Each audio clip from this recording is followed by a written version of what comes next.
Hey, it's Lacey. I thought I would do a video blog on how to find a therapist 101. I started thinking if I wanted to do therapy and I just search Portland therapist or counselor, um, you would get about a billion hits. So ciphering through all that to finding one that works for you um, is challenging and it'd be overwhelming. So I thought, what would I ask my therapist if I was going to find a new one? What would I ask them um, before I started? So even before you meet them, here's one of the things I would do. I would look and see, if they are either a registered intern or if they have their license. This is important because if anyone ever files any complaints on them, you can search them right on Oregon Therapist Board to see if there's been any complaints filed against them. That's the very first step, just to make sure they're credible, that there's some sort of overarching board watching them to make sure they're ethical. After that's kind of gone through, I would um, look at their website. And if they don't really have one, that's okay. But what do they have? What do they say? Do you get a good feeling from them? Do you have more questions? You could also use this time if they have it listed, what kind of education do they have? And maybe that's not always super important, especially if people have been practicing for a long time. But it's good too to make sure they do have a good education and that if they list some of their experiences, like maybe they intern somewhere or work for a certain agency, that would be really helpful to you. Or maybe not. Maybe it's exact opposite. On their website, they list their specialties, and you know what you're looking for is not on there. I would move on. The next thing I would look about, and maybe you might have to call to ask this or even meet with them, but is their type of philosophy and practicing. So one thing I never knew before, even before going to school, was how many types of psychology there is. You know, there's all these initial ones: REBT, DBT, CBT. There's also these ones called control mastery, mindfulness, um, psychodynamic. The list could go on and on. What does that mean? So you can ask the counselor if they list on their website. You can look it up and do some research on your own. What does that mean? I would make sure to ask them directly, though, how that affects their practice.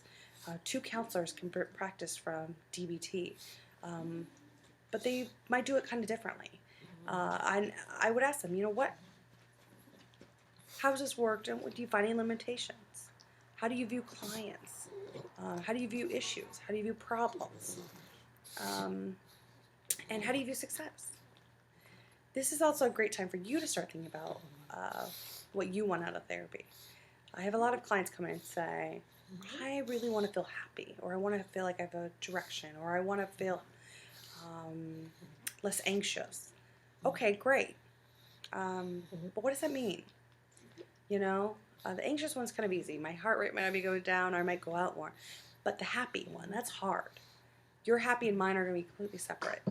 So, how do you know when you've reached it? Have you ever been happy? When was that?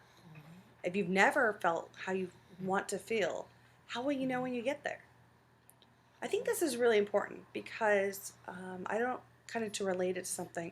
When I clean my house, it gets a whole lot more messy right before it gets better. And I really think it's similar to therapy. You're going to build your trust with your counselor, and then they're going to probably ask you to do some things that are uncomfortable. And when I say uncomfortable, I mean they're just going to be new, and they're going to kind of ask you to try something different than what you usually do, and that's can be scary.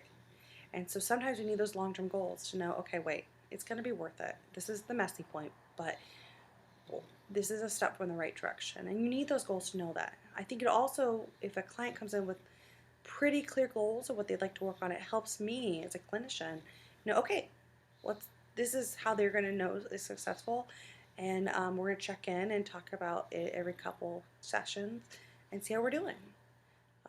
So there's no miscommunication between the counselor and the client about what exactly you're working on. I think it's good too, if you've ever been to counseling before, to talk to the counselor about what did not work, what you don't want.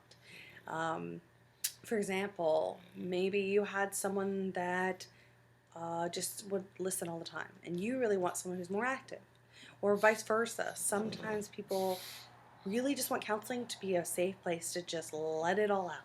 That's it. At this point in their life, they're overwhelmed, or I see this a lot with parents. You know, they don't feel like they can just talk about how hard it is, so they want counseling just to be that place, but they really don't want to change a lot, or they don't want homework. Um, and so being upfront with your counselor about that. If you've never had a counseling, you know, maybe talk up thinking about, okay, so right now, you know, I've tried to work on myself. I have friends around, um, and none of that's really helping me. So what am I looking at might be a little different? You know, what supports am I not getting from them that maybe a counselor could provide? And you may not have a really clear idea for any of these questions, but even some thought about it before starting therapy can be really helpful in moving it quicker to that goal you want to work on. I think the most important thing, and I hope no matter all the other things I've listed, the most important thing is how you feel with the person.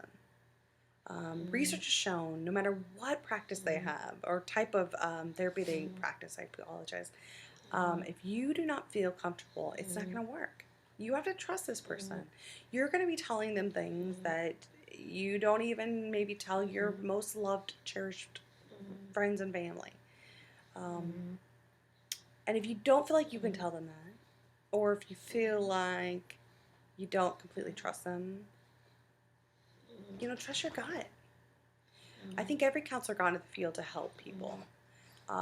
And so I have had clients say, this isn't working for me for whatever reason. Sometimes this doesn't even have to do with me.